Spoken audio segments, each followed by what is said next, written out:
Hi everyone, welcome back to another video from Wake&Tech. In this video, I'm going to show you how to edit photos on iPhone.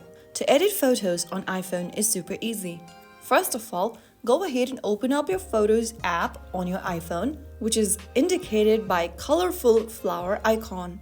Once you open up Photos app, go ahead and find the photo you want to edit and tap on it. After selecting the photo, go to the bottom of the screen and tap on the little slider icon right next to the eye icon.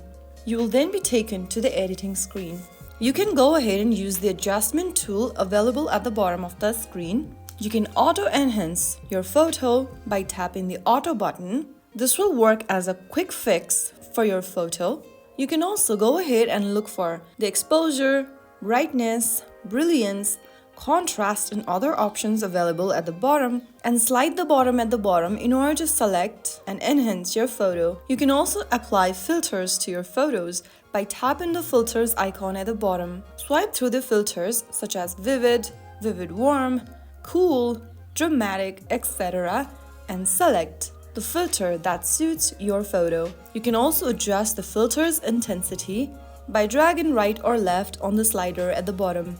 Now, the next thing you can do is to crop or rotate your photo. Go to the crop option at the bottom right, and then you can go ahead and use the tools inside crop in order to rotate, straighten, or crop your photo from this menu. You can also flip the image or change its aspect ratio. To flip the image, go to the top left and tap on this little flip icon. In order to rotate your image, you can tap on the little rotate icon right next to the flip icon, and that's how you easily make edits on your image using your iPhone. Simply go ahead and explore around with the options provided, and you will be able to edit your image. After you are done with your edits, tap on Done at the top right to save the change. And that was how you can easily edit photos on your iPhone. If you found the video helpful, don't forget to like, share and subscribe for more iPhone tips and tricks. I'll see you in the next video. Stay tuned till then.